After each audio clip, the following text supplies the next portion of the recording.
dietitian, we'd say it's as easy as 1, 2, 3. It's really not that simple, but there are many things that we can do in our lifestyle that will help us to control our portion sizes, kind of undistort some of those portions, and to make it a little bit easier to achieve our BMI goals. The first one is the 20-minute rule.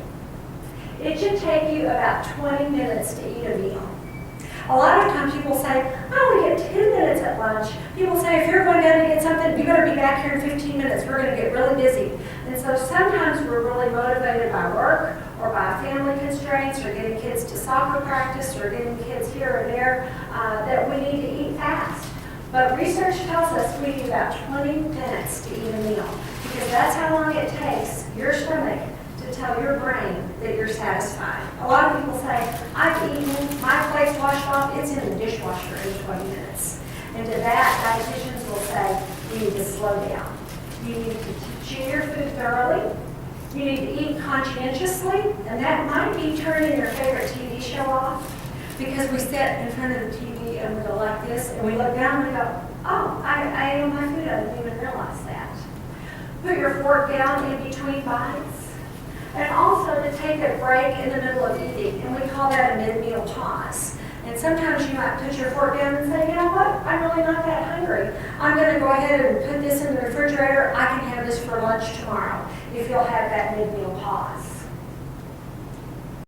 Ms. Pinewood, recently many of the local restaurants have changed their small size option to a whopping 64 ounces. That's correct. And it's great for the consumer. More bang for the buck. Are we putting bargains on trial here? How could any sane person call that small? Well, if the customer truly wants a smaller size, there is an option. Oh, do you mean the little swallow?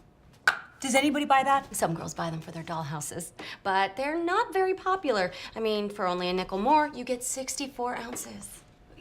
Well, Paunchburger just recently came out with a new 128 ounce option.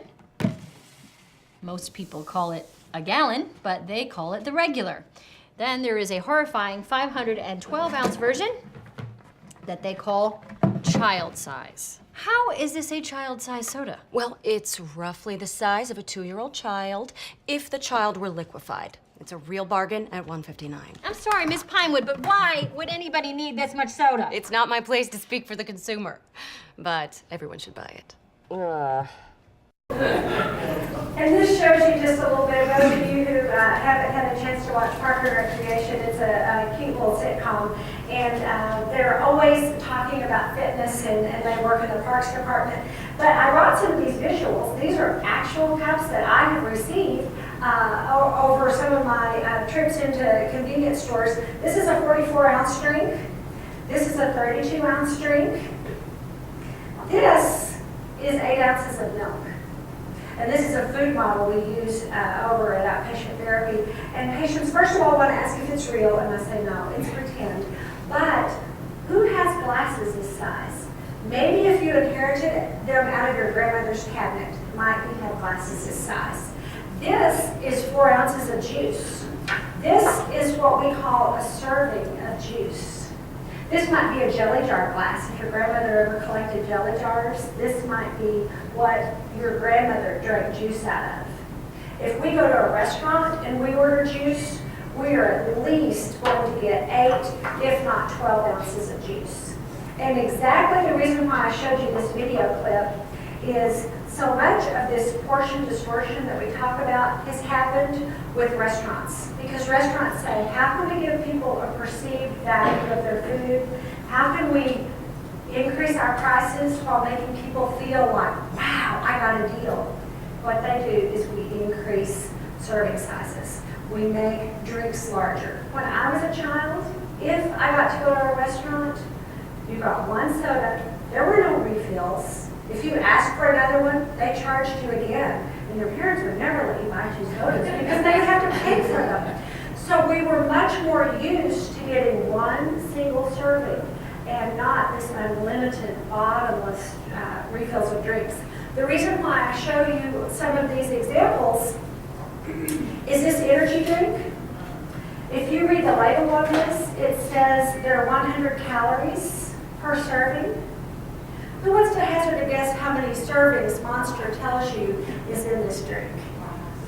4. So if you drink this, you are drinking 400 calories, not 100 calories. And I don't even want to tell you how many grams of carbohydrate are in there. So we get deceived because we think, I only have a soda. This is true confession time. This is an actual bowl from my cabinet. And I bought these because they were on clearance. And I looked at the bowl and I said, I'm never going to eat a bowl of cereal out of these. Because you would pour the proper serving size from the box and you would look way down the bottom and see, that's my cereal. People say, I only had a bowl of ice cream. I only had a dish of ice cream. Well, how big was your bowl? It was this big. So we can really get distorted with our portions. And I have a couple of visuals to show you.